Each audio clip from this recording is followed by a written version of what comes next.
we can redeem time. It's been a while since we last had on our end, as you saw, the whole process of getting our flag bearers and how all of that went, and now we're getting set for nominations. Lots of happenings. So today we thought we should have an interaction with you, let you in on what's happening on our end, and then we see how we move. I'll just request us to kindly do the national anthem, to kindly stand, then we'll get started properly. O Uganda, may God uphold thee, we lay our future in thy hands. United, free for liberty, together we'll always stand. Let me request Comrade Flavia to lead us in an opening prayer, please. Father, we thank you so much for everything. We give you glory and praise, and we love you. We thank you for this day. We bless you. We pray that as we prepare to get into nominations for MPs and president, we pray that you may guide this process and may it be a smooth sailing process. And we pray that this press conference will address the issues that Ugandans that are on Ugandans' hearts, and will be able to fit deeper as in people's hearts and be able to build and strengthen our party. In Jesus' name we pray. Amen. Please take your seats. I'm also very delighted to see some of our flag bearers who are here. A number of them are busy in the field, and that's where they should be anyway, as opposed to here. They should be out there connecting with the people, getting set for nominations, but it's good to see some of those who are here. It's good to see Mr. Update.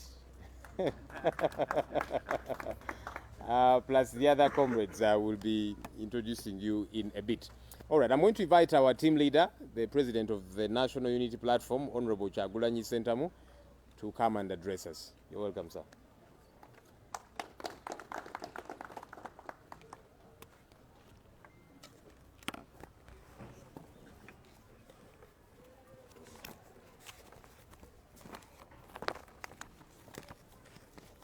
Thank you very much, Comrade Joel. People power. Our power. Our power. People power. NUP. Everywhere. Everywhere. NUP.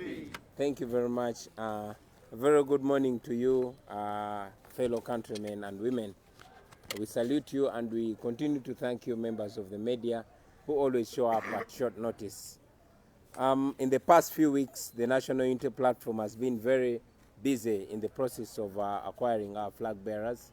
I want to salute our election management team that did this donkey work, and I also want to appreciate the executive board of the party that handled the petitions that came as way of complaint. We thank you, and I continue to encourage you, comrades, that as leaders we must never ever shy away from offering leadership, even in the hardest and contradicting times like we have been going through. I also want to congratulate our flag bearers, those with us today and those in the field. It was not easy. Our only plea to you is that you continue standing by the values that we represent as a National Unity Platform. To ask you to be magnanimous even in victory. To ask you to concentrate on the issues that affect our people, the common people. This is a test to you, friends. Our people are supporting us. I have no doubt that the people of Uganda are going to overwhelmingly vote for the flag bearers. But let it not only be about the flag. Let it be a representation of the people, of the aspirations of the people. That flag means people power. That flag means values, the values that we stand for. That flag means you're going with all of us with you. It's a symbol of unification. It's a symbol of discipline and everything that we stand for. And it's our hope and prayer that you are going to stand and represent that flag. I also want to salute those comrades that were not able to get the flag. Many of them have actually come out and pledged support for the flag bearers. You guys are the true revolutionaries. I've seen comrades like Maria from Jinja, Maria Namuanga, I've seen comrades like Mosiri David. We salute you, comrades. You are the real meaning of the revolution that we stand for. Now, ladies and gentlemen, we won't say so much today, but I want to send out a message to all of us that we are going into a life-changing campaign. We are presented yet with another opportunity to change our lives peacefully. This is not politics as usual. This is not the usual campaign that we are going for. I want to charge you, comrades, to be determined, because indeed this election is going to determine the life of our people for the next 5 years. I've said it before and I say it again, that there's going to be a lot of impunity, like we've already started seeing. There's going to be a lot of illegal resistance, like you've already been seeing. But because the people are on our side and they are waiting for the leadership that we've been promising them, I want to task you, comrades, to develop a hard skin and be able to swim through these troubled waters that we are going to face. Of course, we know that at the end of the day, it is the Ugandans that are going to decide. But again, that power and that trust that they give to us, it's important that we offer the leadership that they so desperately desire. I also want to announce to you, ladies and gentlemen, that next week we are going to start our nationwide tour. This tour is going to be focused on opening our offices, meeting our candidates and flagging them off, and general mobilization as we get ready for the campaign. I want to encourage all of you that are going for nominations to make them massive. Reach out to the people. This is the beginning of the people asserting their power. It begins with the nominations, all through the election and after the election. I want to salute all of you, ladies and gentlemen, that are still standing, that are supporting our candidates, especially those that are in dire need. Let us do this. This work is only beginning. Having gone through the challenges of candidates' elections, we are here now to do the work. We should be ready. Many of us have pledged our readiness. And I call upon the people of Uganda, those who are candidates and those who are not candidates, to stand together. This is a time when we need unity more than ever. I salute you and I thank you for God and my country. Katika mbyogere ne mu Luganda. Oba Mr. Updates anazi vomerera. Mwebale nnyo basebo ne bannyabo tubaaniriza, naddala mwe baganda baffe bannamawulire ababeera naffe ebiseera ebisinga nga tubayise kipayopayo. Mwebale nnyo, mwebalire ddala.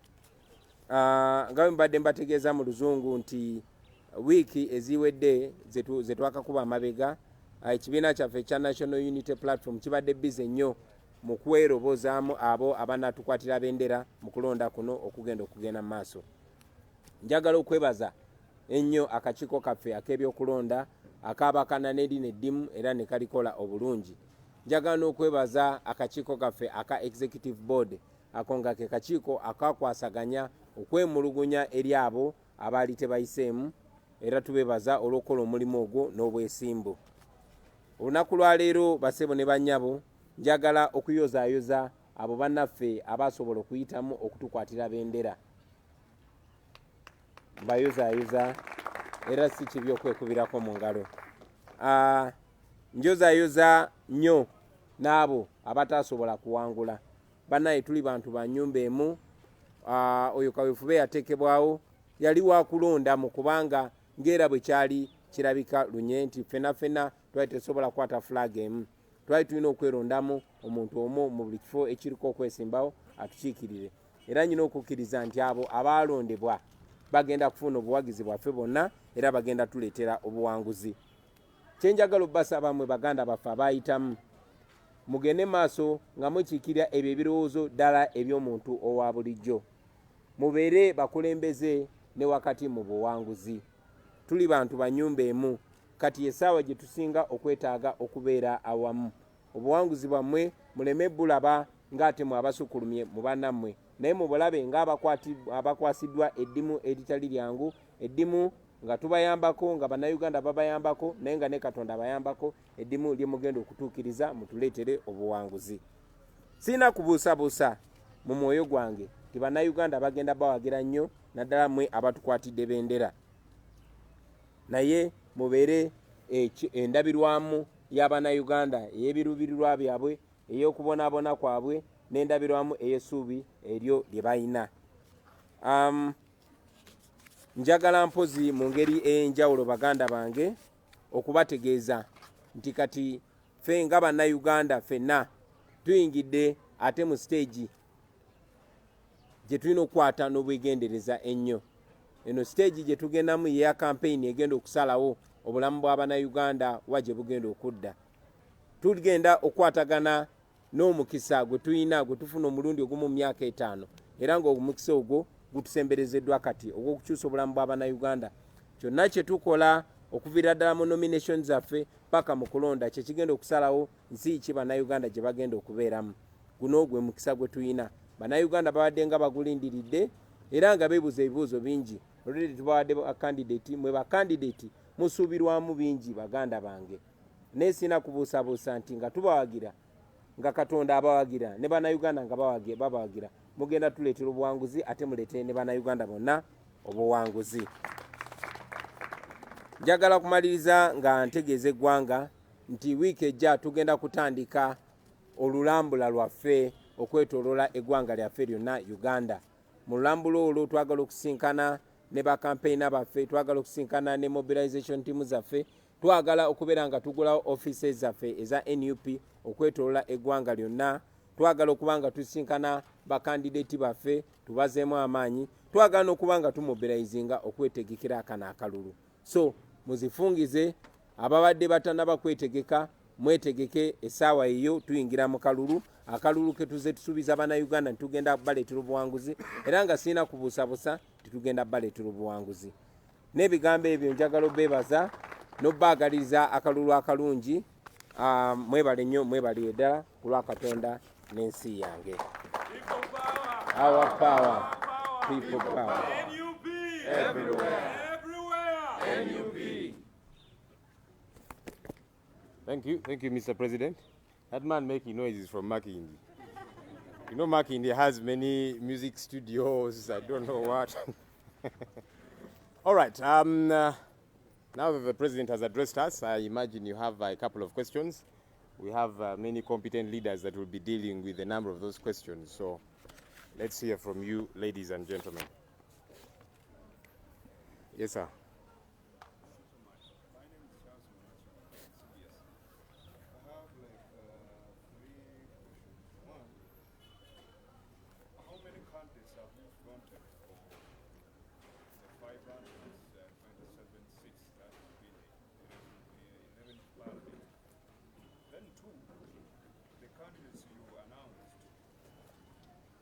Some of them are already applying for support, nomination fees. As a party, are you going to help them out? Because some may end up failing to get nominated because of the 3 million. Then the last one, you're going out to the public, open offices, and other party activities. Have you sought for permission from security agencies? Because we know that the last time you tried it, security agencies failed you. So this time, how sure are you that you will go through with the planned activities? Thank you so much. Yes, Sabiti. Mine is about the defiant voice within the ranks and files. Selected candidates, and there are those who have come out openly to say run against any candidates who have taken a decision on them. And two, you have leaders, members of parliament within the NUP that have public platforms de-campaigning the flag bearers. What's the position of the party?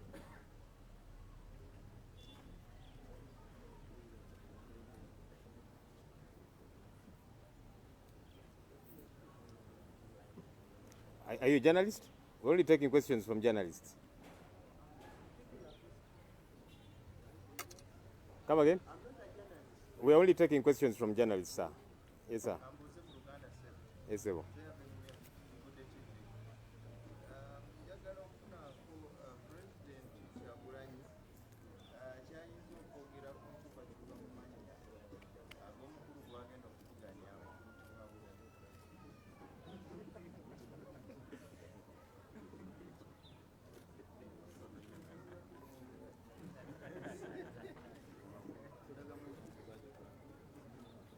Okay, yes sir, then I'll come. nga NUP President Museveni bakuŋŋaanyiza emikono naye nga bagikuŋŋaanyiriza Yoweri Kaguta Museveni yeyongeddeko erinnya lya Tibuhaburwa muli beetegefu okumucyalenjinga addeyo anoonye emikono emirala.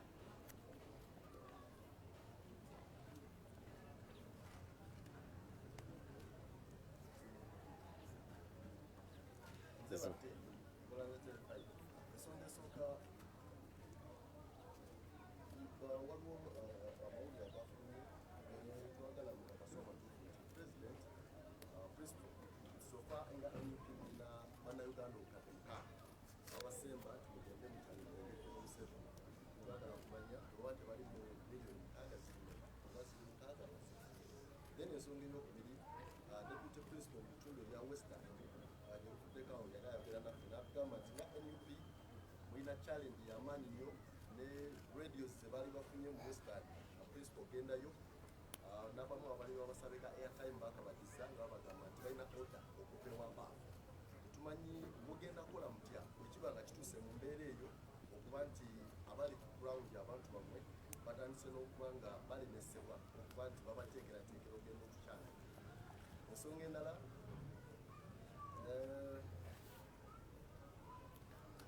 ndoza tukomeko ezo. Okay.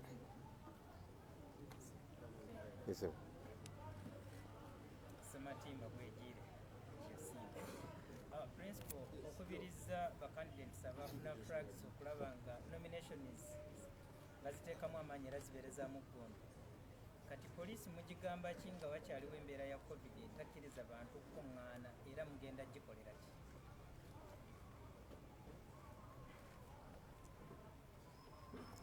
Ojjukidde ssebo? waliwo amawulire agafulumye era yesterday nti ndoza omukulembwa wa bendera yagambye nti ye tabanko wano ndoza alikalamojja n'agamba eyaze NRM simanyi baba bagenda kuddawo betting musobole okuba nti mujjuza ekifo ekyo oba nedda.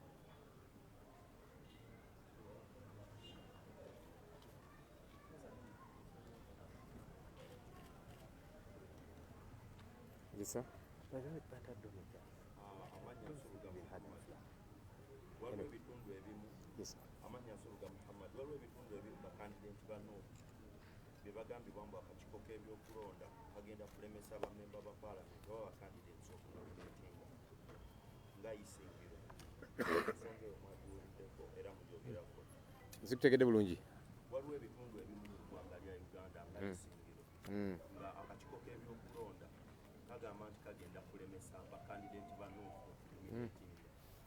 Nga bawa nsonga ki? Ani yayogedde mu kakiiko? Chairperson mwogezi? Yalabiddwa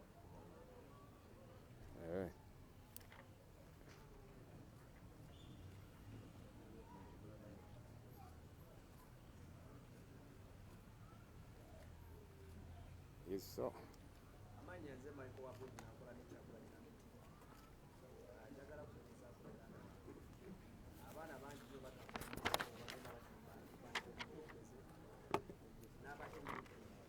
naye abangi bakwatibwa ne basibibwa era nga tewali muntu abagoberera era mu bitundu by'eggwanga ebirala ensonga eyo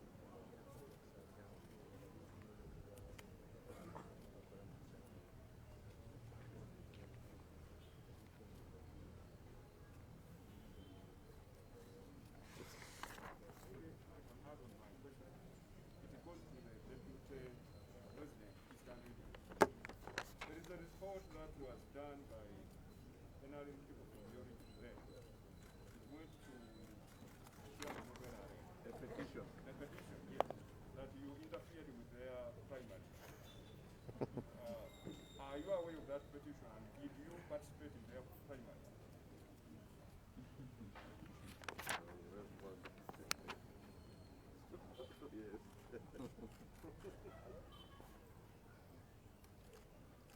Okay.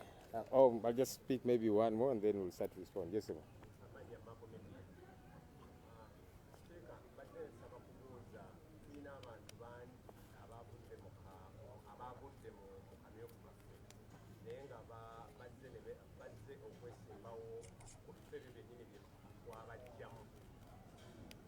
ate ne basigala nga bakozesa obubonero bwe bumu n'obwaffe n'obwa ekibuuzo n'okumugenda kukola mutya okuyamba bano abayitamu okusobola okubeera nti bali tebakozesa ebirimu ebyannoza.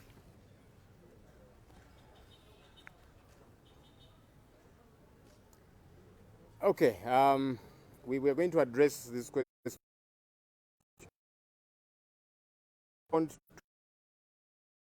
Maybe 2 or 3, and then I'll be inviting my colleagues to respond to others, and then the President will wrap it up. So,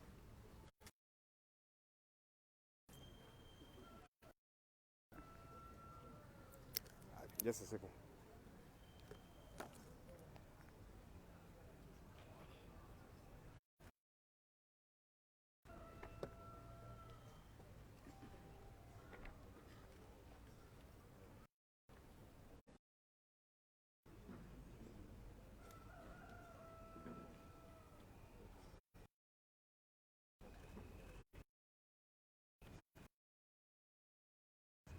Consultations.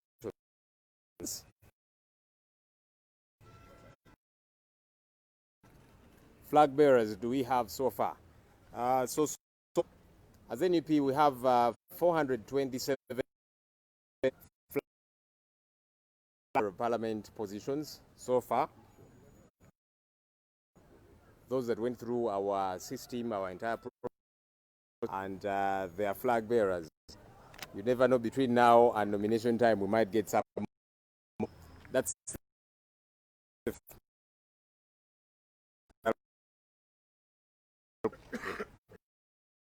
Charles who asked so appealing for one of the 427 flag bearers that we do have. It's true that some of them are not very strong financially, and that's very understandable. It's somebody will have potential to be a good leader, but then they might not necessarily be wealthy financial means. Just like having lots of is not necessary. You will know that many of the people that are stealing our many corrupt, some are stinking rich, thieves. Just because somebody has got money does not necessarily mean they make a very good leader, okay? And just because somebody does not have money doesn't mean that they don't. Comrades have reached out and they have asked extension with this issue. We launched a fund to appreciate all those that responded to our call. Ugandans here in the diaspora that have participated in this fundraiser to put together some money. You did see US activities and locally in the hand, because you'd find that for some of these aspirants, one would say, look, I've got 2 million, I'm lacking 1 million, all right? Or I'm lacking 500,000, or whatever the case might be, and so they needed a top up, and we are glad that with the fundraising efforts, some money has come in. We shall be able to aid those who are in dire need. They are very good out and helping us with this situation.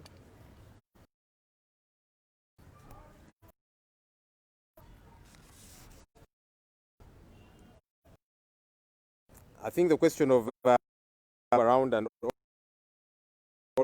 let the it's true that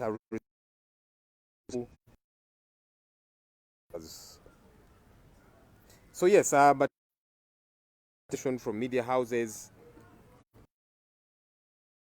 it is very sad that many times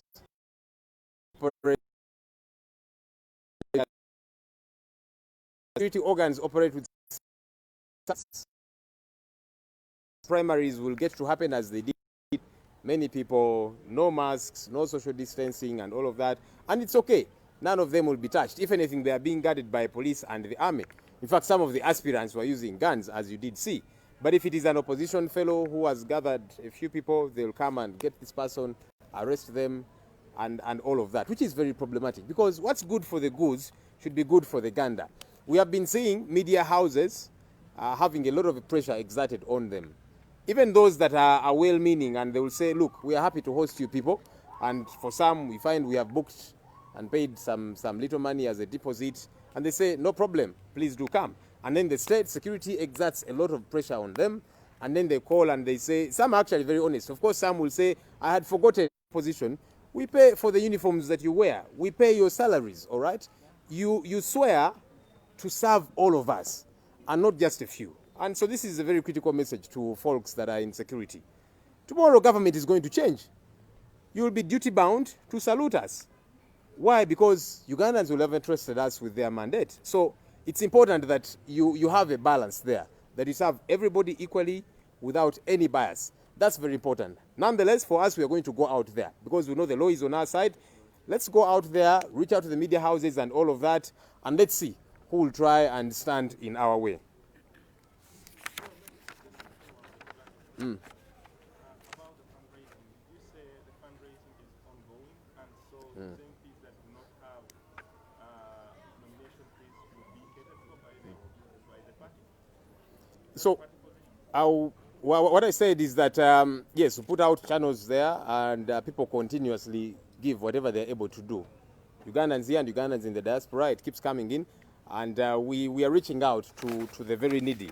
There's those specific ones that reached out to us, some from parts of northern Uganda, some from parts of western Uganda especially. Well, there were also a few from central and eastern, but those that are not in very good financial standing, we are trying to see how we stand with them as a party.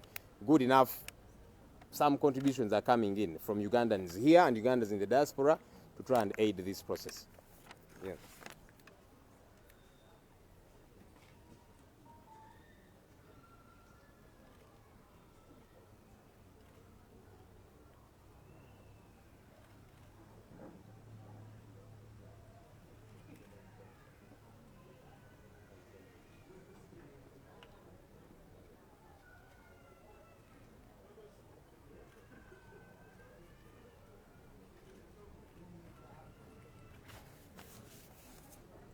I'll just respond to one or two, then I'll invite my colleagues.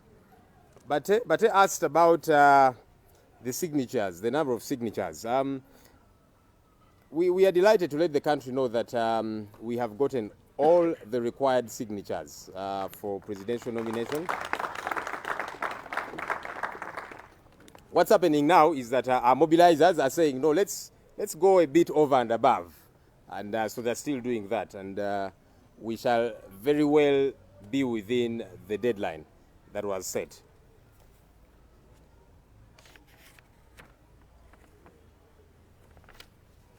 I'll end with the question from Map Media.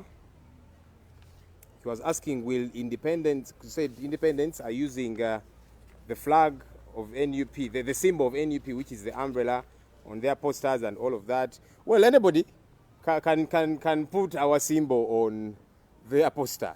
You cannot necessarily stop them, but ultimately on the ballot, only one person will have our symbol. Only our flag bearers will have the symbol of the umbrella against their picture and their name.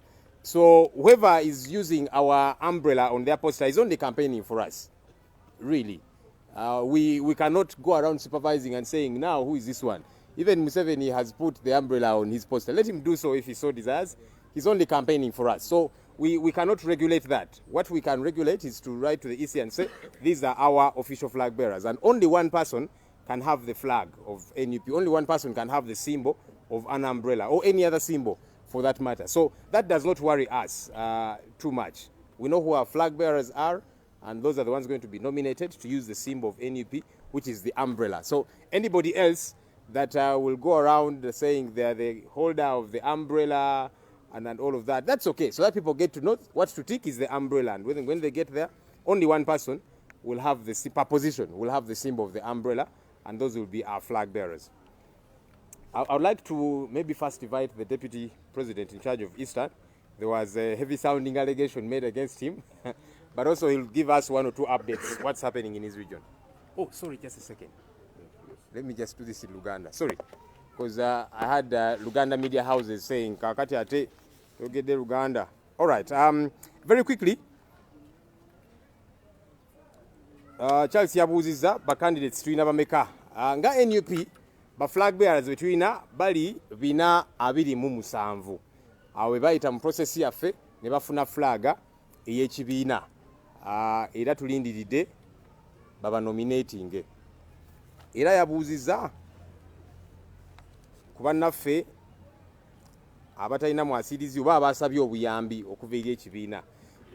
Mukimanyi nti ennaku zino politics oba ebyobufuzi byafuuka bya ssente byayonooneka munnange, era n'abateekawo ssente ezo nti okubeera omubaka olina okusasula miliyoni 3 nga bagezaako kulemesa, bateekawo kiremesa nti abatalina kasente tebalina biyingiramu. Ate ffe nga tulaba ekyo kikyamu kubanga abantu bangi ng'alina obusobozi obubeera omukulembeze owannamaddala naye ng'ate mwatu talina nnyo ssente.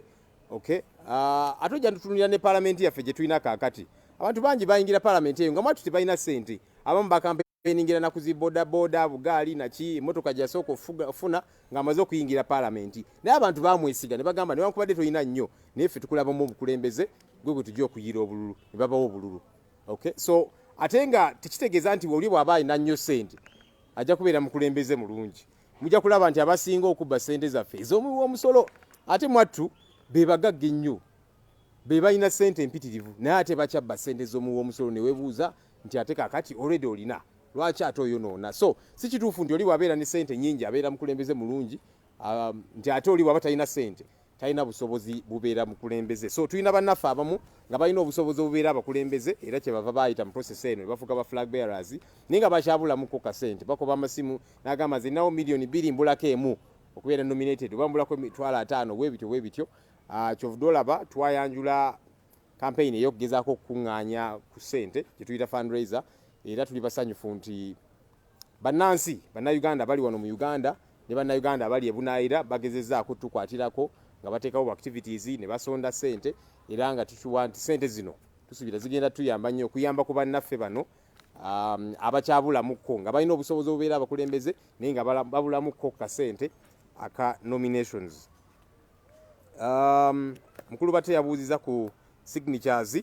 Tuli basanyufu nga NUP nti flag bearer waffe ku kifo kya president Honorable Kyagulanyi Sentamu twafunye signatures ezeetaagisa zonna mu mateeka. Ngeki kyagenda maaso kati bamobilizers baffe bagamba newankubadde tufunye ezeetaagisa ze basaba mateeka naye katwongeremukko tekirimu sitaani era nga tusuubira nti deadline weenaggwera nga signatures zino twamala dda okuzitwalayo. Era omukulu yabuuziza ku zi radio ezimu ku zi TV ezimu ezitusosola. Ffe nga bannayuganda, ffe nga bannankyukakyuka tusanze obuzibu nti radio ezimu zitukugira okuzibeerako. Oluusi mujja n'okusasulayo kasente ne bakkiriza nti kale tugenda bakyaza naye ate olunaku nga lunaatera otuuka ne bakuba akasimu nga lwaki gavumenti babataddeko akazito ba RDC ba DPC tosobola kyaza Kyagulanyi oba n'abalala. So abamu nno mwattu batubuulira amazima bakuba essimu n'agamba omanyi munnange bantaddeko akazito sente zo zizino. Okay? Of course abalala bajja kugamba nti omanyi nali neerabidde olunaku olwo twali ate tubuukinze omuntu omulala gwe tugenda okyaza sijja sobola kukyaza naye abalala yakubuulira amazima nti RDC yazze wano n'atugamba temuyinza bakyaza. Ffe tugamba nti ekyo kyamu ne mu mateeka gaffe kubanga be bagamba n'okugamba nti kati tugenda kubeera ne zirwalezi tugende ku ziradio tugende ku zi TV. Lwaki ate mugezaako tukugira? Lwaki mutidde nnyo bannange? Lwaki temwagala twogere ne bannayuganda tubategeeza ensonga zaffe? Lwaki mutidde nnyo bannayuganda? Mugamba nti bakyabaagala mukyalina obuganzi gye bali. Kale mutuleke naffe tubagendemu tubategeeza ensonga zaffe bo basalewo. So bannaffe mu gavumenti bakikola kino kubanga batidde balaba bannayuganda beegwanyiza nkyukakyuka basalawo baagala okulaba beze bukyuke era n'eggwanga lyaffe likyuke. So we wali obuzibu awo naye ba DPC ba RDC tubalabula era mugezaako nnyo n'okutulemesa ffe ne activities zaffe. NRM bo bajja kubeera ne primaries zaabwe abantu bangi, tewali social distancing, tewali masiki n'ebirala, tewali buzibu ne mubakuuma n'obakuuma naye ate kati ffe ow'opposition tayinza kukuŋŋaanyayo bantu kabe batono batya mba mwamukutte dda mba mwamusibye dda. Tetwagala Uganda erimu abaana n'ebyana. abapoliisi abasirikale mulina okitegeera nti mulina kuweereza ffenna nga bannansi kubanga tusasula omusolo naffe omusolo gwe tusasula kwe kuva omusaala gwammwe kwe kuva ssente ezibakulira zi uniform naki so naffe tuli bakama bammwe naffe mulina otuweereza ffenna nga bannansi tetwagala wabeerewo ensonga yakyekubiira neffe ngaffe tugendagenda maaso ne activities zaffe tulaba anayimirira maaso gaffe anagezaako kutulemesa poliisi maje ne baani kubanga ffe tugoberera amateeka so katunalaba ani anageza ensonga yaba independence map media gye yabuuzizza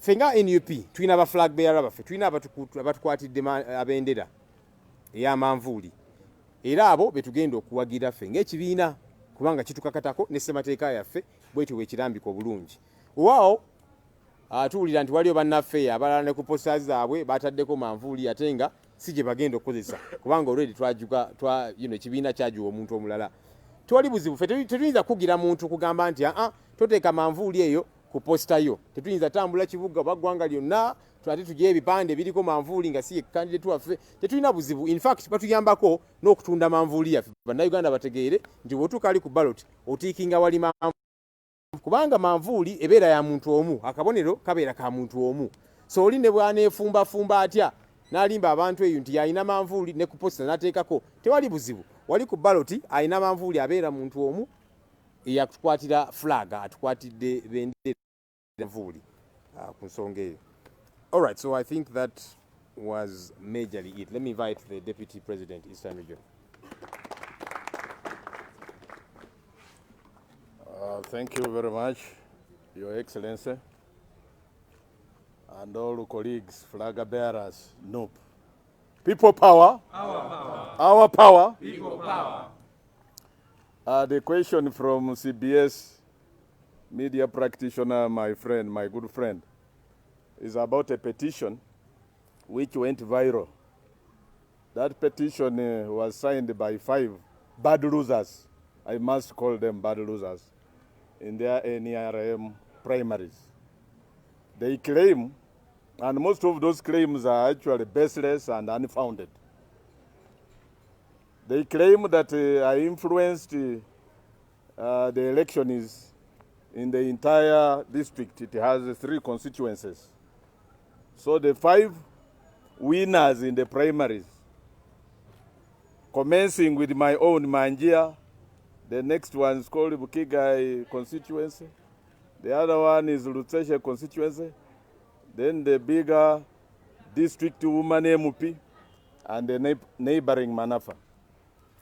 That those candidates that went through were weaklings and stage managed by me, so that in the general elections, I would have a walkover, just no task at all, no hill, no mountain to climb. And in a way, it has inflated me because it has given me more clout and political mileage. And the truth of the matter is that, of course, I've been using electronic media, exploiting it to my advantage, aggressively mobilizing and sensitizing the voters so that they make right choices. And for those of us who are, of course, yearning for change, it is good. In a way, oba mu Luganda, akati eyo ndi haja alagide sebo. People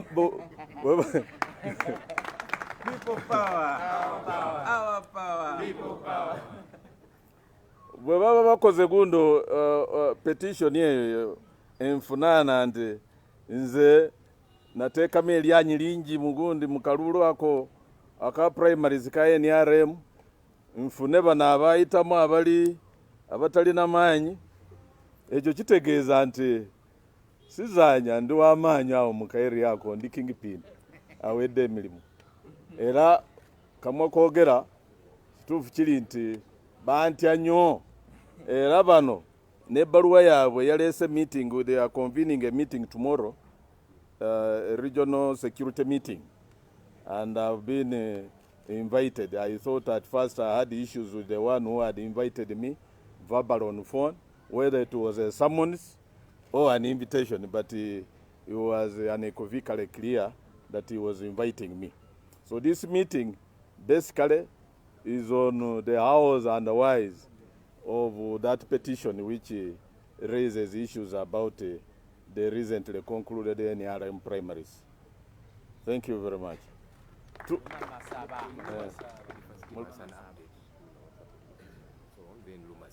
Oh, yes.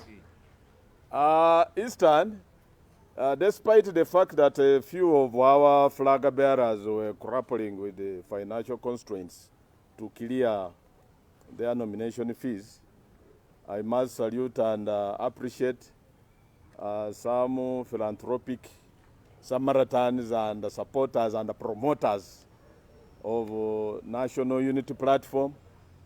The contributions they have made have solved some of the challenges that require the topping up. And the report that Eastern, our flag bearers are more than ready for nominations come 15th, come 16th. Arinono ko renga ni kaluma sava. Masava bali khulilisa bali khubona ife khulia no secretariat epate efe ya National Unity Platform ikhulirwa umwami Robert Kyagulanyi Center muela niyo ambile mavuli efe yehu kuba president weli nambo lino unelokho uelikhumi ndi khuba manyise ni khulia no khulime khumunyota era babandu befe bakhushikhlile mu kamagombololo kakaliyo kositsana kesi khumisile bacandidates befe bababelomo nibuzi babe muli umule khwasimile babandu bakhuyetile ukhuwa liumule khwabona khuri khusasula abe nomination fees tsikhasile ari sikhukanishila babemile bubwami bwosi bwe mupi khukhila lasi paka khuba council mbawo ukhasikhanile era balindilile busa lunakhu lwole lwakhane nge 15 lwakharano nge 16 beyandikhise basi batsiye muluwokano onuwo bali khukhubinilila babone embaka mwanyala nabi adene bamasaba we following actually Yeah, they are following. Wanyala nabi baba. Wanyala kweza kwa binyaire wadegere. Don't, why are you laughing, Mr. President? Thank you, Deputy President in charge of Eastern. We are glad that the East is moving very strong, and we expect a huge win for NUP from the Eastern region. Let me invite the Secretary General to also respond to a couple of issues. And he will speak to us in Runyankore, not so. Thank you so much, Comrade Joel, Mr. President, your deputy, and all other leaders here. First of all, I want to take this opportunity to appreciate those who have responded massively to our call for support towards nominating our candidates. Certainly, we needed a lot of money, and as Comrade Joel said, the 3 million shillings which candidates are charged was put there to deter especially opposition candidates from running against NRM candidates.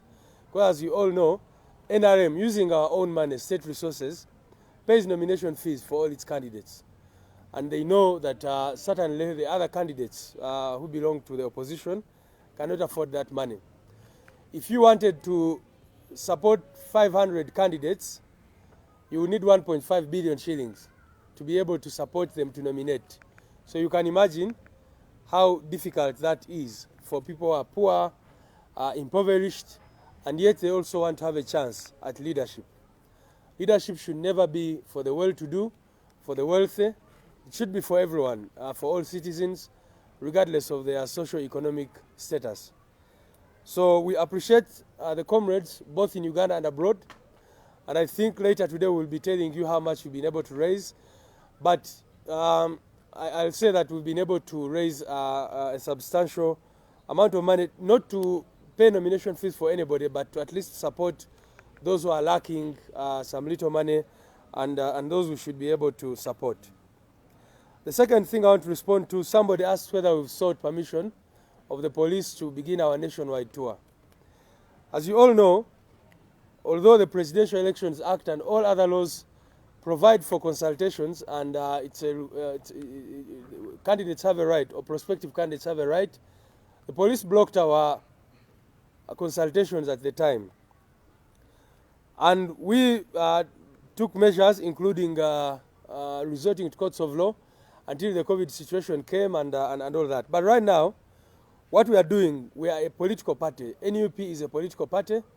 We have our offices in the different sub-regions of this country, which are there. We want to go and officially open them, and our president will be going to sit in those offices and officially open them. He will also be going across the country to unveil and launch our candidates in the different places, and also to check on our structures, like many other political parties have been doing.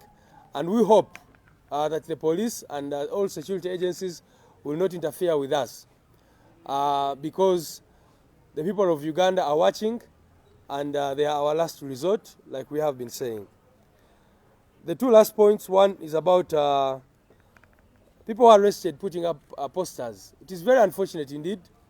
If you try to move around town, you've seen many NUP posters. Some of them have been torn into pieces, others have been removed, and those who are found putting them up there are arrested sometimes. But these are double standards, because when you move around, you also see NRM candidates pinning up posters and nothing happens to them.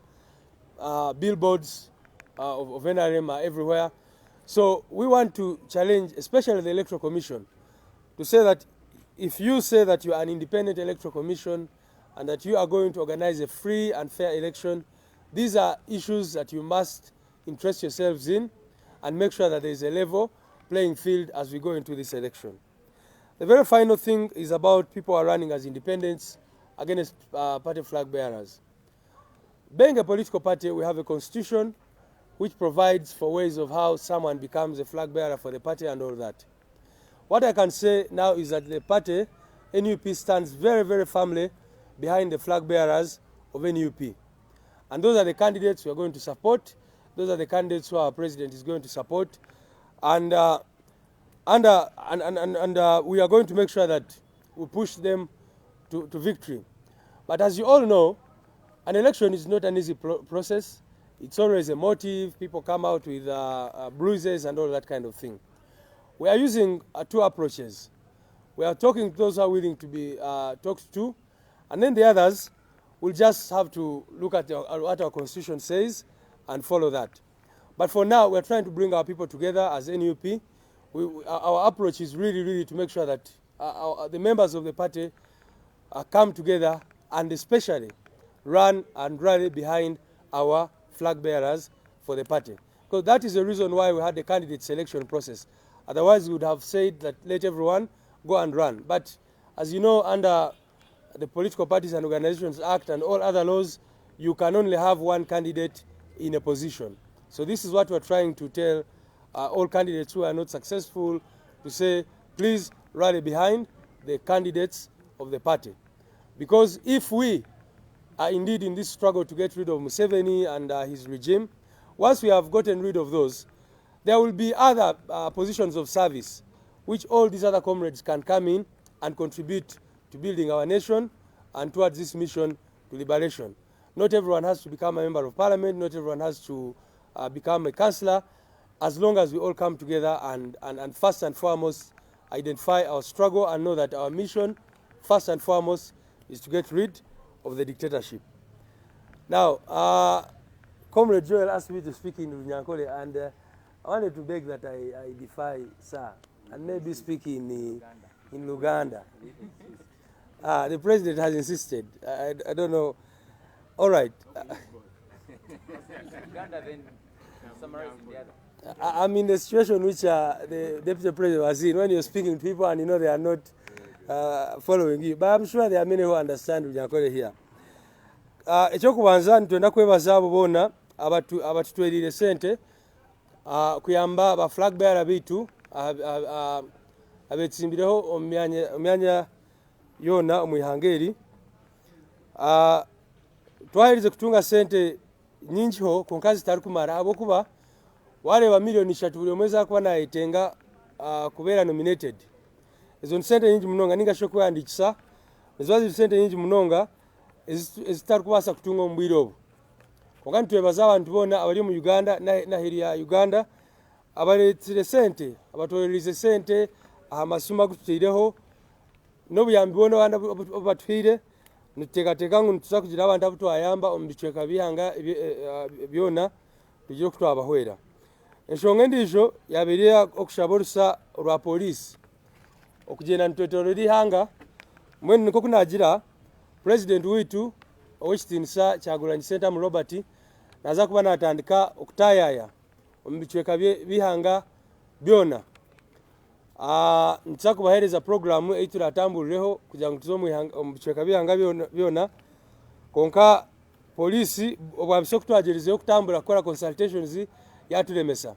Konka ati nitubagambira barekere aho okwemerera omuhanda gwitu abokuba kuba baragumizemu nibakora ekyo abanya-Uganda nibaza kurigayo bagambe n'iraka rihango munonga kandi ebikubasa kuruga muri ekyo twena nitubasa kuba tutari kubyenda nabo ekyo nitushaba ngu polisi n'ebitongore ebindi ebyokwerinda bareke abantu bona baze omwihanga baronda akaruru bareke kutiina akatengo bakiyeho twena tugende omwihanga tushaba akaruru nk'abanya-Uganda twena. Enshonga endiijo nagamba nshonga ya posters ningashe ebipande ebitukuba nituta omunguto n'ahandi hona ebipande bya NRM tubakubihayo konka nibihayo bya NUP. Nitushaba kandi nitugambira Electoral Commission akakiiko akarukurura ebyobururu karijeyo aha nshonga egi ahabwokuba nitwenda ngu habeho amazima n'oburinganiza omu karuru akakutiriyo nituzamu. Ekyamuheru n'enshonga y'abantu abarikwenda kwesimbaho nk'aba independent ningashi kwesimbaho abo kandi obwo babandize kuza mu process yitu ey'ekibiina. Ebiragiro bya Uganda nibigira ngu omuntu nobasa kwesimbaho nka independent konka kandi abantu ababandize kuja omu kibiina bakashaba kadi bakabura kugitunga tukabire nitubashaba ngu bashagike abantu abatungire tiketi ba flag bearers b'ekibiina ahabwokuba baba batakikozire ekyo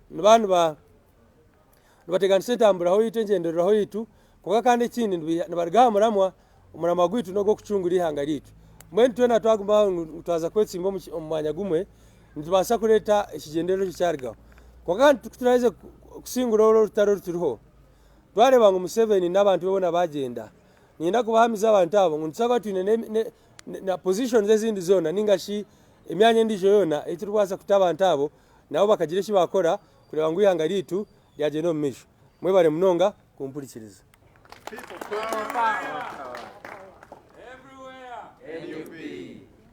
Mwebale munonga sebo mushamwamuhurira abetsimbireho. So when Honorable Kyagulanyi speaking, you say abesimbireho kubanga ramuko abetsimbireho. All right, thank you, sir. So let's invite you to come and respond to the other questions. What language should you speak after English? Lusoga. I Ngobi, you don't cover it. Thank you very much, Comrade Joel, and I salute you, comrades, for the responses to the questions.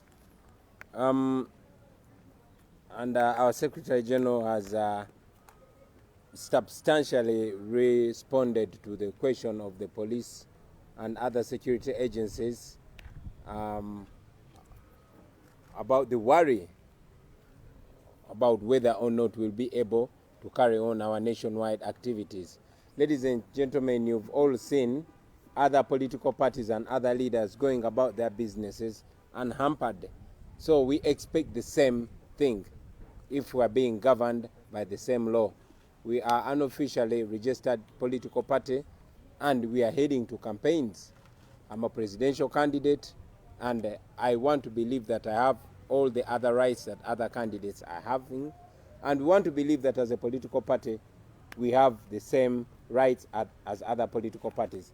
So be assured that we shall go about our business as planned. Now, about General Museveni's name change. A few weeks ago, I was here and I told the nation that when General Museveni and his fellow rebels were taking power in 1986, Museveni did not present any credentials whatsoever. He did not present his academic documents, and neither did he present proof of citizenship as a Ugandan. And yes, this is a question that has been lingering on everybody's mind for the last 35 years. I want to thank the Honorable Mwadanku Nyingi from Chadondo East, who single-handedly came out and demanded for Museveni's academic documents.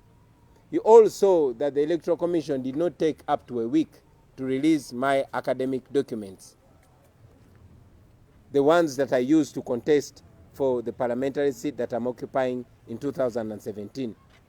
In the same way, another Ugandan asked the Electoral Commission to provide Museveni's academic documents, the same documents he has purportedly been using since the first time he ran for president in 1996. We all know that the Electoral Commission of Uganda has been giving different excuses for not giving us Museveni's academic documents. And yes, up to today, I want to believe that it's out of pressure from you, the ordinary Ugandans, especially those on social media, that have been demanding for Museveni's academic documents. First, the Electoral Commission came out and gave explanations that were not satisfying. And as if that's not funny enough, President Museveni has come out to own one of the names that people have been threatened for calling him. There are two names. One is Tibuhaburwa, and another is Rutabaisirwa. I hope that as time goes, he will also come out and own the Rutabaisirwa name. But as of now, whether he is Museveni or calls himself that one, all Ugandans want is to see the academic documents of President Museveni. There is a wide doubt that indeed President Museveni does not have those academic qualifications.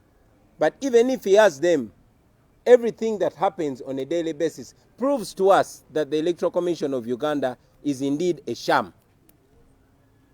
How can the Independent Electoral Commission connive with the candidate all along to lie to Ugandans? We are asking a question: what names are currently on Museveni's academic documents? Has he been legally nominated all these times? Is he even occupying the office of the president legally? Those are questions that must be answered. So to the Electoral Commission, the Ugandans continue to demand for President Museveni's academic documents. About why or how he changed his name, we also wonder how a Ugandan decides to change their name when they are heading to their 80s. However, we also want all of you to know that your pressure does not go in vain. Continue the pressure. You are going to end up unearthing a lot of things. Let us continue the pressure, because that pressure is going to open up a lot of things that we never thought we will know in our lifetime. Continue demanding for Museveni's academic documents. And now we have a new demand. We want to know who is the president. Is it Yoweri Kaguta Museveni or is it Tibuhaburwa? And also, this reminds me to call upon you Ugandans to also demand that Museveni proves that he's a citizen of Uganda. We remember 40 years ago in 1980, President Milton Obote came out on BBC and made a claim that Museveni is not a Ugandan. That doubt needs to be put aside. So we want proof that Museveni is indeed a Ugandan, and we want to know that he actually possesses the academic qualifications that allow him to run for president. We thank you, and we continue to demand for Museveni's academic credentials. We want to know the names on those credentials that he used to run for president. We thank you for God and our country. People power. Our power. Our power. People power. Muluganda. Webale nnyo webale eddala kunzijukiza ssebo. Ekibuuzo ekyasoose Ssaabawandiisi waffe yakizeemu mu ngeri ematiza, kubanga wabaddewo okwebuuza oba tunaasobola okugenda nga twetoola eggwanga nga tutongoza ofiisi zaffe, nga tutongoza bakandideeti baffe n'okukola emirimu gyonna gye tulina okukola wansi w'amateeka ng'ekibiina. Weewaawo mwenna mumanyi nti poliisi ebadde ekikola mu bumenyi bw'amateeka okutulemesa okukola emirimu gyaffe. Naye era mumanyi nti bannaffe abalala abeesimbyewo nga mwe muli n'abavuganya aba opposition, bo babadde batambula nga bakola emirimu gyabwe okwetoola eggwanga, nga bagula offices zaabwe okwetoola eggwanga. So tumanyi nti naffe amateeka gatuwa eddembe lyerimu, era tubakakasa nti tugendagenda maaso n'okweyagalira mu ddembe lyaffe eryo. Ekyo kiri eri poliisi ogenda maaso ne beerabisa nga babadde nga bakola okulaga nti balina kyekubira, naye nga ffe twasimbudde, tetugenda kudda mabega. Ekibuuzo ekyokubiri ekyambuuziddwa z'ensonga ezikwatagana ku Mwami Museveni n'okukyusa amannya ge mu myaka egyo egikunuukiriza ekinaana. Twakyogerako wano gye buvudde, nze kennyini kamako kwogera nakyogerako gye buvudde, nti Mwami Museveni bwe yali agenda okuwamba obuyinza mu 86 emyaka 35 kati egiyise, talina kiwandiiko kya buyigirize kye yawaayo okufuuka president. Weewaawo ebiwandiiko ebiraga obuyigirize n'okakasa nti tuli bannayuganda. Naye ffenna tubadde nga twebuuza biwandiiko ki ebyo eby'obuyigirize Mwami Museveni byabadde awaayo okuviira ddala mu 96. Olwaleero twafunye sigino etulaga nti ddala kituufu Mwami Yoweri Kaguta Museveni talina biwandiiko bya buyigirize biri mu mannya ago. Mwena mukimanyi nti akakiiko k'ebyokulonda kayanguwa okuwaayo ebiwandiiko byange eby'obuyigirize, naye ate ne kajja nga kawa ebyokwekwasa bya njawulo bingi. Lwaki tebawaayo obuyigirize bwa Mwami Museveni? Olunaku lwaleero ffenna twalabye nga Mwami Museveni wakati mu panic, wakati mu butamanya kiddako, era wakati mu pressure eva mu mwe bannayuganda abantu aba bulijjo naddala abo abali ku social media nga babanja ebiwandiiko bye, yavuddeyo n'alaga nti akyusa amannya. Kye twagala okumanya nti abaffe abadde atufuga emyaka 35 yaani? Ye Yoweri Kaguta Museveni oba ye Yoweri Tibuhaburwa? Ekyokubiri, twagala okumanya omuntu abadde pulezidenti waffe emyaka 35 abadde pulezidenti mu mateeka? Ye abaffe kati entebe eyo agituddemu mu mateeka oba sooka giveemu kati? Ebyo byonna twagala okubiddamu nga akakiiko k'ebyokulonda kavuddeyo ne katuwa ebiwandiiko bya Mwami Museveni kwabadde nga anominatingira ebbanga lino. Naye era ffenna tukimanyi nti kati olunaku lwaleero twatandise dda okuba ebituli mu kakiiko k'ebyokulonda ako, nga kiraga nti ddala tuli mu buwambe, tufugibwa amagye, era akakiiko k'ebyokulonda ako kabadde nga katusiba kiwaani ebbanga lino lyonna. Museveni alabika abadde nga tawaayo biwandiiko bikakasa buyigirize bwe. So twongera okubanja akakiiko k'ebyokulonda kubanga kiri mu mateeka okukakasa bannayuganda nti ddala omuntu atufuga tatufuga mu bumenyi bw'amateeka, omuntu atufuga ddala alina ebisaanizo eby'obuyigirize. So twongera okugatta eddoboozi lyaffe ku bannayuganda abangi ababanja ebiwandiiko eby'obuyigirize bya Mwami Museveni. Njagala ne kino okukyogera nti ffenna tujjukira nti mu mwaka gwa 1980 emyaka 40 agayise, President Milton Obote yavaayo ku mpewo za BBC n'ategeeza nti Mwami Museveni si munnayuganda. Ekyo nno kibaddeko akabuuza okumala emyaka 40, era tumusoomooza okuvaayo okukakasa bannayuganda nti ddala omuntu atukulembera munnayuganda, kubanga bannayuganda bangi balina okubuusabuusa nti omuntu tasobola kulibaga nsi bw'atyo, tasobola kunafuya nsi bw'atyo, tasobola kwonona nsi bw'atyo nga ddala munnansi. So twagala okumanya ddala mwami Museveni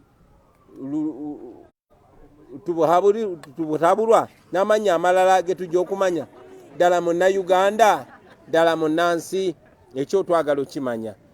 Twengera okwebaza mpozi ne muganda waffe Muwadanku Nnyingi ava ekyaddondo olw'okuba omuvumo okuvaayo mu buwandiike ne mu mateeka okubanja ebiwandiiko by'obuyigirize bwa mwami Museveni, era nammwe tubakunga mugende maaso nga mubanja ebiwandiiko by'obuyigirize bwa mwami Museveni, kubanga ddembe lyammwe nga bannayuganda mulina ddembe okumanya amazima. Mugende maaso nga muteekawo pressure, mujja kuzuula bingi nnyo bye mwali timutasuubira timusobola okuzuula. Ndowooza olwaleero mukirabye nti ebbanga lyonna ate mu omugigi gwammwe gwe muleese gutankudde ebintu bingi, ne gulabisa ebintu bingi, ne gwanika ebintu bingi. Tugende maaso nga twanika mwami Museveni ne banne ne bakozesa mu bumenyi bw'amateeka, tujja kuzuula bingi newankubadde nga tunayambala ngule. Mwebale nnyo, mwebalire ddala kulwa Katonda n'ensi yaffe.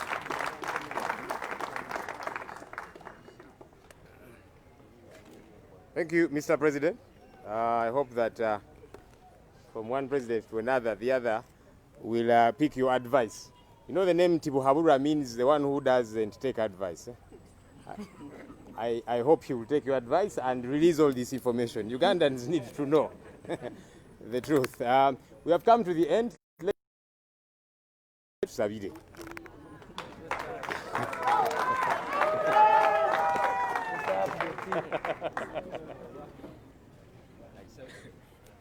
Neyanza nnyo wekitiibwa Ssekamwa ayina akagatto twewombeke tusabeko. Mukama Katonda tukwebaza olunaku luno lw'otuwadde olunaku olwaleero, pulezidenti waffe n'asobola okubeera nga ayogerako eri eggwanga ku bimu ku bibadde byebuuzibwa. Mukama Katonda tukusaba ebyogeddwa byonna bibe nga biteekebwa mu nkola. Pulezidenti waffe enteekateeka ze zonna zitambule bulungi, naddala ez'okubeera ng'agenda kutalaaga eggwanga lyonna ng'ayongera okulaba ng'atambuza meseji yaffe ey'amaanyi g'abantu. Era Mukama Katonda tukusaba Pulezidenti wa Uganda Ddako Honorable Kyagulanyi Ssentamu omusobozese awangule mwami Lutabalulwa n'ebitundu 95 ku buli 100 mu kalwa akagenda okuddako. Ku lwa Katonda n'ensi yange, amiina.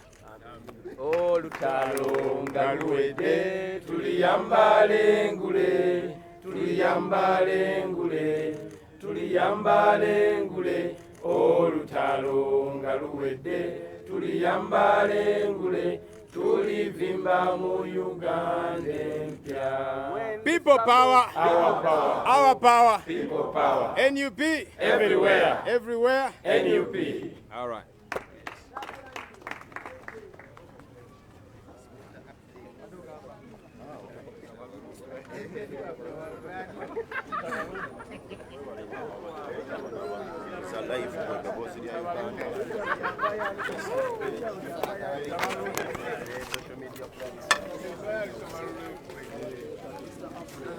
Weewaawo ababadde ku Ghetto TV twongera ogenda maaso n'okubaaniriza okubakulisaayo gye twatandikidde mu press conference, abakulu nga boogerako gye muli naddala ku nsonga enkulu ez'eggwanga ezigenda mu maaso. Katukutwaleko omukulu Mr. Segirinya Muhammad ate owulire naye kikyakugamba ekibadde muno.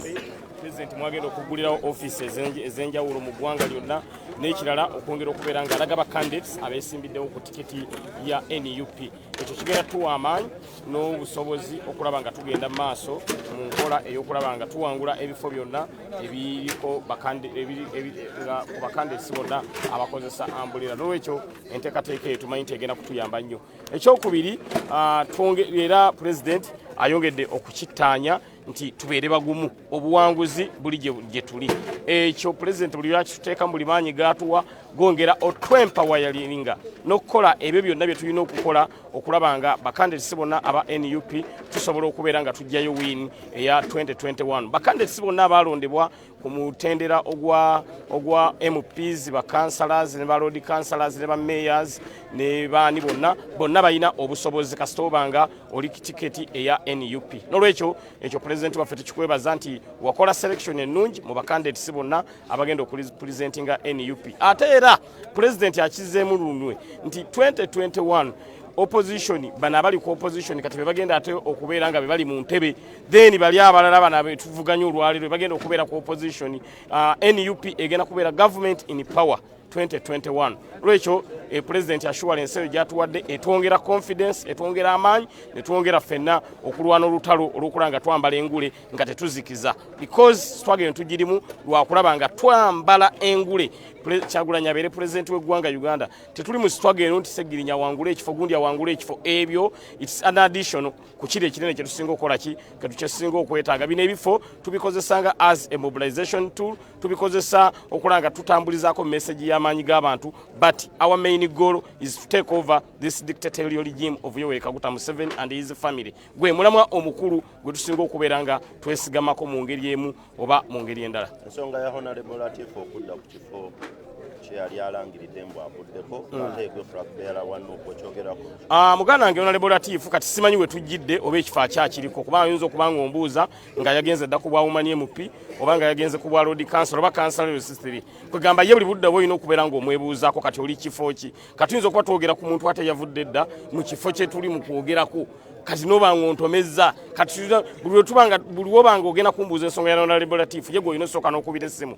mukulu waliwo gwe twagala obuuza no ku nsonga yo kati oli kifo ki then alyoka akubuulira kati tuyinza omwogerako ng'ate ali kifo kirala kati simanyi kifo kyaliko naye wabanga akyali ku kino nababuulidde ne mbaga nti ekawempe ground eri leveled eri Segirinya Muhammad because mbaddewo nnyo bantu bangobedde nnyo byonna byenzize nkola Latifu kyemmanyi akalu kano bw'anaba yeewandisa ajja mala akabuuke mu maaso awo ng'omuliro gukoledde kubanga mu kalu kano ngenda kubanga nze nnamba emu nze bbiri nze ssatu nze nnya nze ttaano nze mukaaga nze musanvu nze munaana nze mwenda nze kkumi kati bano abalala bagenda tandikira ku 11 12 13 zino first 10 ngenda kubanga zonna nze nziriidinga because tewali nsonga lwaki banakawempe tebalina kunnonda ate era nzikiriza nebaze ba Ugandans diaspora ne bannamawulire nze ndi candidate agatta ali 3 in 1 ndi candidate owa Kawempe North ndi candidate akoleddwa oba atadekeddwa akamanyi bannamawulire ekirala ndi candidate owa Kawempe North constituency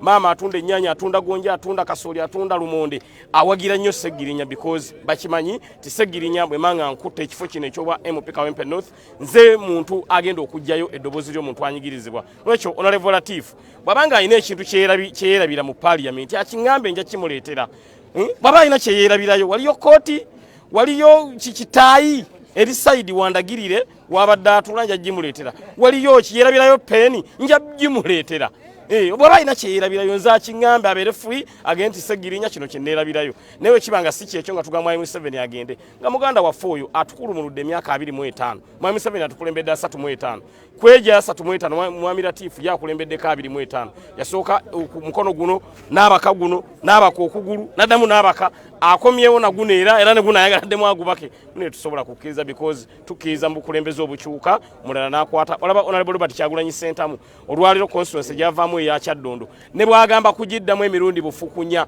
agiwangula ne waba tanoonyeza kalulu naye yagambye nti nedda kanveewo ate omulala addewo eyo yenkola ebyobufuzi erina okubeera ng'etambuliwaako mu nteekateeka eno eya NUP mu nteekateeka eno eya demokrasiya mu nteekateeka eno eyakuwa buli mwaganya buli muntu abe ng'aweereza aye teri atasobola buli muntu yenna asobola but oyina okubeera nga wekkiririzaamu kyova olaba NUP kye nagyagaddeko yo tesinzira nti Segirinya lwekyo abatutunulira nga batukonsideringira ku size batutunulira ku biki munnange kasajja katono kanyomera mitala wa mugeme gakawo nali ku programu emu eya barometer extra munnaye nga nnyomebwa Segirinya nga baleesa bamabinduuza nemba kuba bafuluma mu studio nga bonna bekwata ku bisubi nga kitegeeza ki banene bawanvu beyita ba seniority naye nakuwa ba seniority ne bafuuka ba maturity bafuuka ba maturity baka president Museveni agavuddeyo ne gogero bane kazuuka agayo seri badde twagalo tuoku Mwami Museveni era nga president waffe bwayogedde Mwami Museveni yaswadde nnyo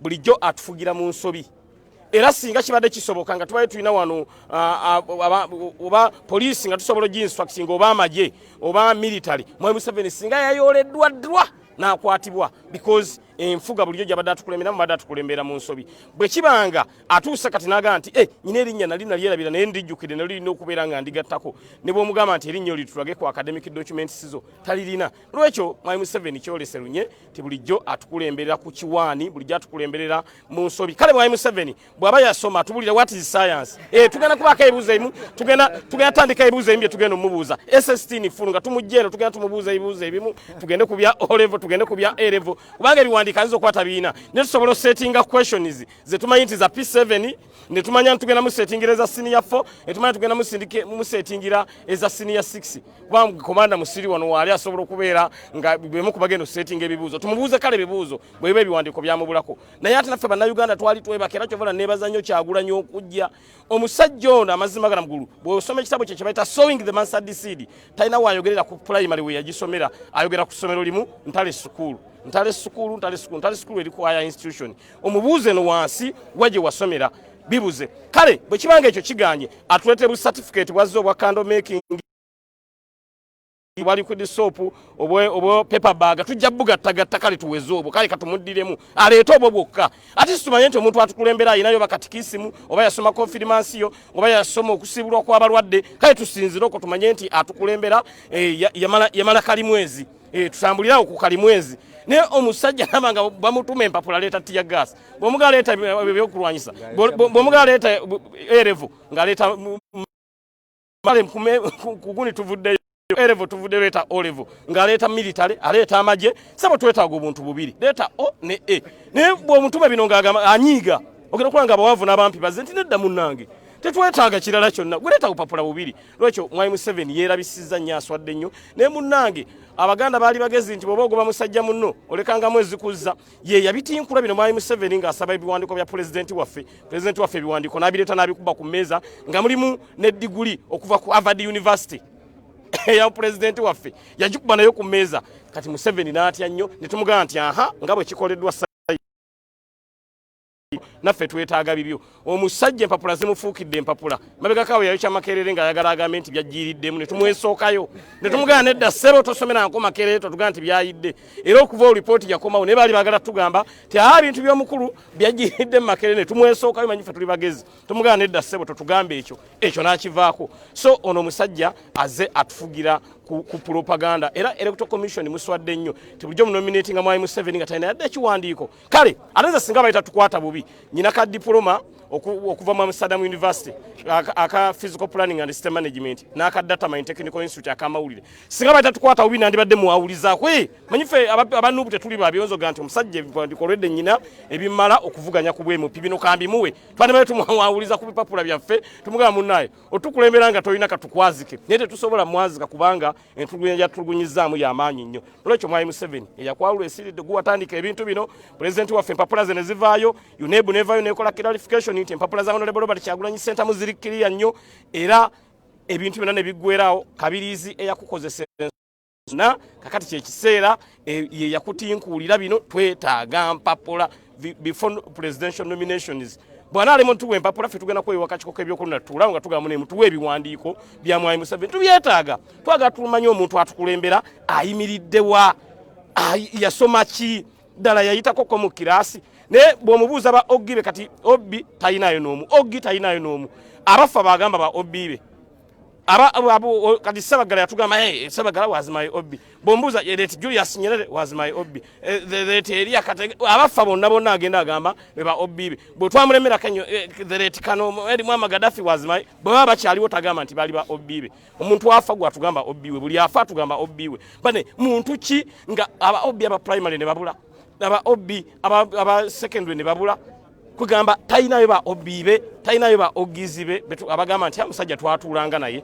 olwekyo omusajja era tukulembera mu nsobi era Honorable Kyagulanyi olyokanga nojja n'otinkuula ebintu bino because abantu bonna babaddewo ne opposition ebaddewo kine bayita kikubanga mu ttooki tinaye atukulembera eri ku electoral commission awaayo era kyekimu ne ku mikono tawaayo eri mikono bamuwa buwi baddira batoola butoozi eno ne bamuwa tawaayo mikono kati ffe tuli mu kunoonya mikono ya pulezidenti waffe naye tawaayo mikono genda obuuza abeere ku commission tulage emikono omusajja gye yaleese talina ye abalagira bulagizi nti kati ndi candidate nga kiggweeraawo nolwekyo musajja yatandika olutalo naye obudde buno tulina 10-0 kubanga yalutandika olwokuna tusuubire kirwe bakuwandiisa olwokuna neetegese nnyo olwo lunaku poliisi njiwadde public holiday manyi poliisi ayagala nnyo okuyingira mu nteekateeka zaffe ez'okulaba nga tutambuza omulamwa ogw'amaanyi g'abantu poliisi mubeereeko ewaka n'abaana bammwe mulabirire ku famire zammwe muyonje bu uniport obwo nammwe mwewummuzeeko mubeere ewaka olwo lunaku nga bacandidates naddala aba NUP tugenda kubeera bize nga tunominatinga era poliisi njirabula anajja n'ayagala ayingire mu layini ya Mr. Update nga ngenda okunominatingibwa munnange yakwalula esiiridde nkubuulira mazima eyakwalula esiiridde because basajja bano baagala nnyo okutubonyaabonya okutuyiganya kisooka mwatuggyeko ssente nnyingi nnyo ku nomination emiliyoni 3 n'ogamba omuntu azisasula waliwo omuntu ng'emiliyoni ze 3 zategese campaign yo batusabye miliyoni 3 kitegeeza nti miliyoni ze 3 ze batusabye byebimu ku biraga nti Ssegirinya olina okubeera ng'oli protected tolina kutaataaganyizibwa tolina kubonyaabonyezebwa ne tukimanyi nti abasajja bano baleeta ekintu ekyo naddala ba NRM kweremeza mu nte balemese bakandidati baffe okunominatinga naye tubategeeza tugenda kukola enteekateeka bakandidati baffe tubasondere ssente ezo bonna banominatinga eggwanga lyonna balimu candidates 4 tulabe nga parliament eyo ebeera occupied nga majority ba NUP naye nga poliisi tugitegeeza olunaku olwo mwewummuzeeko bino bye tukola tulwanirira mmwe poliisi ate singa manya embeera gye mulimu nti mbi singa temutuyingiramu poliisi basula mu uniport ntu basatu ono ayinamu omukyala n'ono ayinamu omukyala n'ono ne bazza ku mwana ng'awulira twagala bawonya mbeera eyo poliisi bazza ku baana nga bawulira abaana ba poliisi nga babakuŋŋaanyiza n'obabuuza n'omugamba nti kiki bakunyumiza ebintu nza n'okutya ze nagenda kuwali ewandege ne mbuuza abaana buli kimu bakimanyi nenga nti eno embeera gye tukuliddemu omwana bamuzzaako awulira twagala bawonya mbeera eyo mubeere mu police quarters nga nzimbe bulungi zirabika bulungi naye twagala obbawonya embeera eyo ne mutaddewo embeera ate tukuba emiggo n'olwekyo poliisi mbadde nsaba ku lunaku olwokuna n'olwokutaano beewummuzeeko bafune public holiday tugibawaddemu advance ze njibawadde beewummuzeeko tebatawaana okujja okutwanganga nga tugenda mu nteekateeka ya nominations